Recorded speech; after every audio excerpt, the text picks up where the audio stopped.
Class 9th के विद्यार्थियों, देखिए आज के इस वीडियो के अंतर्गत हम वार्षिक परीक्षा के लिए मैथमेटिक्स का एक आदर्श प्रश्न पत्र समझेंगे सॉल्यूशन के साथ। देखिए इस प्रश्न पत्र के आने के आपकी परीक्षा में 100% पूरे चांस रहेंगे, तो आप सभी को इस प्रश्न पत्र को अच्छे से कंप्लीट करना है। चलिए तो वीडियो को हम शुरू करते हैं और बढ़ते हैं प्रश्न की ओर। तो देखिए पहले प्रश्न में रहेंगे आपके सही विकल्प, ठीक है। सही विकल्प चुनकर लिखिए। इसका पहला क्वेश्चन है कि किन्हीं दो परिमेय संख्याओं का गुणनफल होता है। तो पहला प्रश्न क्या है कि किन्हीं दो अपरिमेय संख्याओं का गुणनफल होता है। तो कोई सी भी दो अपरिमेय संख्या है उनका गुणनफल कैसा रहेगा, तो कभी परिमेय संख्या कभी अपरिमेय संख्या। तो इसका आंसर रहेगा आपका दा। दूसरा प्रश्न है किसी वास्तविक संख्या का निरपेक्ष मान सदैव सदैव होता है। तो इसका आंसर रहेगा आपका धन संख्या। किसी वास्तविक संख्या, ठीक है, वास्तविक संख्या का निरपेक्ष मान सदैव धन संख्या होता है। तीसरा है शून्य बहुपद की घात है। शून्य बहुपद की घात कैसे रहेगी, परिभाषित नहीं। चौथा है निम्नलिखित में से कौन त्रिभुजों की सर्वांग समता की एक कसौटी नहीं है। तो इसका आंसर आपका रहेगा SSA, ठीक है। तीसरा है तीन असंरेख बिंदुओं से होकर अधिकतम वृत्त खींचे जा सकते हैं। तो तीन असंरेख बिंदुओं से होकर कितने वृत्त खींचे जा सकते हैं, तो इसका आंसर आपका रहेगा एक, केवल एक वृत्त खींचा जा सकता है। छठा है गोले का आयतन होगा। गोले का आयतन आपका होगा 4/3 πr क्यूब, ठीक है।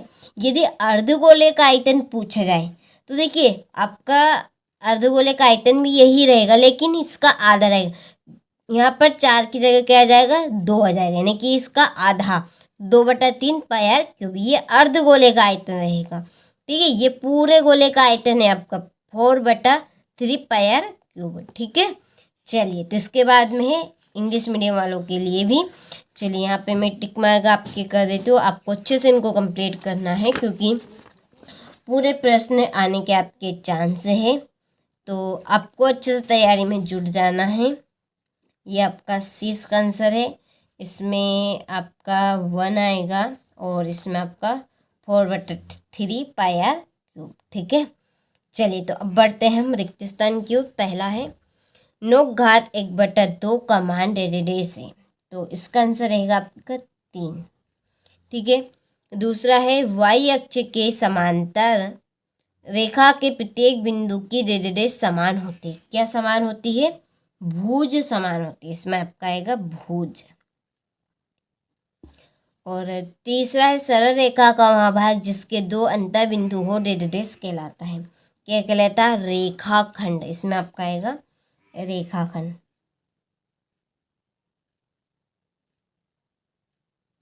ठीक है।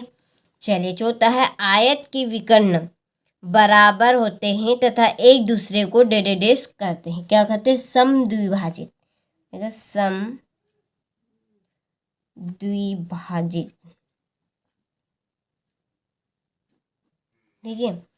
तीसरा है 3x³ में x³ का गुणांक डेढ़ से। देखिए x³ का गुणांक यानी कि इसके गुणे वाली संख्या, इसके आगे आगे कितनी संख्या लिखी है, 3, ठीक है। तो इसका आंसर क्या आएगा, यहाँ पर 3 ही आएगा, ठीक है। चलिए छठा है बिंदु 7 - 6 की कोटि का मान डेढ़ होता है। तो कितना होता है, -6, ठीक है। चलिए तो स्क्रीनशॉट आप ले लीजिए अच्छे से और अच्छे से आप कंप्लीट कीजिएगा। इस प्रश्न पत्र की सॉल्यूशन सहित PDF यदि आप प्राप्त करना चाहते हैं, डिस्क्रिप्शन में नंबर दिए हैं, आप उन नंबर से कांटेक्ट कर लीजिएगा। आपको कांटेक्ट करने पर पूरी जानकारी मिल जाएगी, ठीक है। तो ये इंग्लिश मीडियम वाले बच्चों के लिए है, आप इनको फिल कर लीजिएगा। जहाँ तक हमसे बनेगा हम आपको ये भी प्रोवाइड करवा देंगे, ठीक है। चलिए इसके बाद में सही जोड़ी।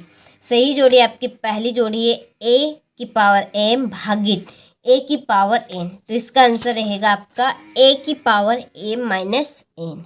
हम जानते हैं कि गुना और भाग में घातें आपकी जोड़ती घटती है, ठीक है।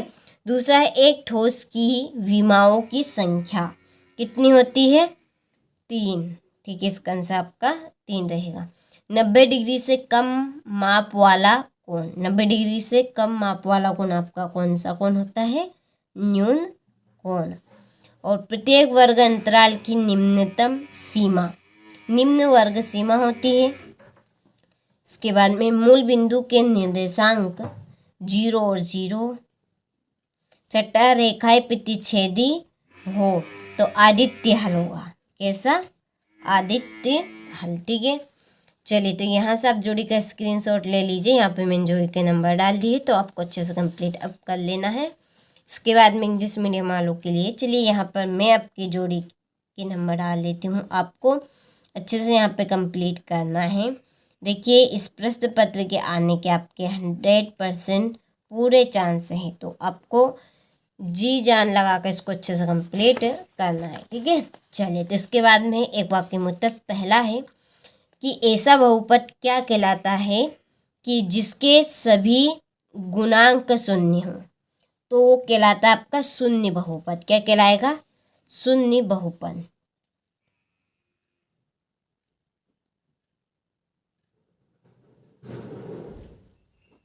ठीक है, दूसरा है एक बिंदु से होकर कितनी सरल रेखाएं खींची जा सकती हैं? तो आपकी असंख्य।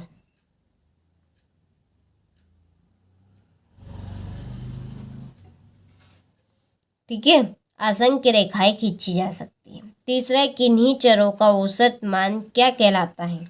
माध्य कहलाता है। क्या कहलाएगा? माध्य।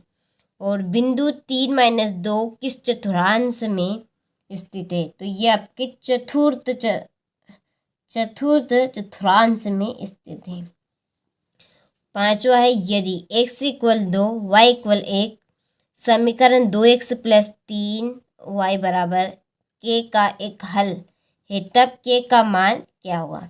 यहाँ पर x का मान भी दिया है, y का मान भी दिया है, हमें k का मान चाहिए। यदि आप मान रखेंगे, इसको हल करेंगे तो k का मान निकल कर आएगा आपका 7। कितना आएगा निकल कर? 7। ठीक है, करके आप देखिएगा इस सवाल को हल। छठा है दो चरों वाला एक रैखिक समीकरण लिखिए। तो दो चरों वाला रैखिक समीकरण है आपका ax + by + c = 0। ठीक है, चलिए तो स्क्रीनशॉट आप ले लीजिए यहाँ से एक वाक्य के उत्तर का और अच्छे से कंप्लीट कीजिएगा। इसके बाद में इंग्लिश मीडियम वालों के लिए है, आप अच्छे से इनको फिल कीजिएगा। फिर है हमारे सत्य। पहला है कि बिंदु 2 और 3 तृतीय चतुर्थांश में स्थित है, तो ये आपका असत्य रहेगा। ठीक है, दूसरा है जब दो असमांतर रेखाओं को एक तिर्यक रेखा प्रतिच्छेद करे तो एकांतर कोण बराबर होते हैं, तो ये आपका असत्य है। तीसरा है समद्विबाहु त्रिभुज के तीनों कोण बराबर होते हैं, तो ये भी आपका असत्य है। समलंब चतुर्भुज की सम्मुख भुजाएं समांतर होती है, तो ये आपका असत्य है। ठीक है, चलिए तो स्क्रीनशॉट आप ले लीजिए यहाँ से।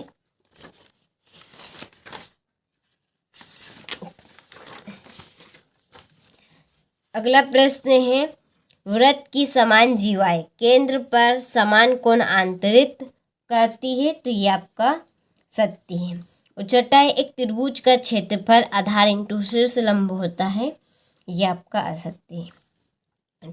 ठीक है, चलिए इसके बाद में इंग्लिश मीडियम वालों के लिए ट्रू एंड फॉल्स। चलिए यहाँ पर टिक मार्क मैं आपके कर देती हूँ, आपको अच्छे से इनको कंप्लीट कर लेना है। ठीक है, चलिए ठीक है, अब बढ़ते हैं प्रश्न की ओर आगे। देखिए छठा प्रश्न 1/3 और 2/3 के बीच दो परिमेय संख्या ज्ञात कीजिए। सातवां है निम्नलिखित व्यंजनों को सरल कीजिए। यहाँ पर ये सवाल दिया है, इसको आपको सरल रूप में बनाना है। ठीक है, चलिए आठवां प्रश्न है यहाँ पे, ये आपका सात्विकत्वा है। आठवां 2x² + 7x + 3 के गुणनखंड कीजिए। ठीक है, नवा प्रश्न किस चतुर्थांश अथवा किस अक्ष पर बिंदु 0 और -5 एवं 7 जीरो स्थित है। ठीक है, तो ये आपके इस तरह के प्रश्न रहेंगे। यदि आप इनकी सॉल्यूशन की PDF आप लेना चाहते हैं तो डिस्क्रिप्शन में नंबर दिए हैं, आप उन नंबर से कांटेक्ट कर लीजिएगा। कॉल करने के बाद आपको पूरी जानकारी मिल जाएगी। ठीक है, तो जितनी जल्दी हो सके उतनी जल्दी आपको कांटेक्ट कर लेना है। आपको पूरे प्रश्न के आंसर की PDF मिल जाएगी। ठीक है, इस तरह के आपको प्रश्न पत्र देखिए हम 3 से 4 देंगे और पूरे 100% प्रश्न आपके आने के पूरे चांस रहेंगे। ठीक है, अब हम ऐसा तो आपको नहीं कह सकते, रियल एकदम तो नहीं बता सकते, लेकिन जो आएगा वो आपका इसी में से आएगा। ठीक है, एकदम रियल हम आपको सामने नहीं बता सकते, इसीलिए हम आपको 4 पेपर देंगे। आप 4 पेपर को कर लीजिए, आपको पूरा पेपर आपका इस 4 पेपर में से फंस जाएगा। ठीक है, और हम इनका आपको सॉल्यूशन भी दे रहे हैं, तो सॉल्यूशन के लिए आप कांटेक्ट ज़रूर कर लीजिएगा। ठीक है,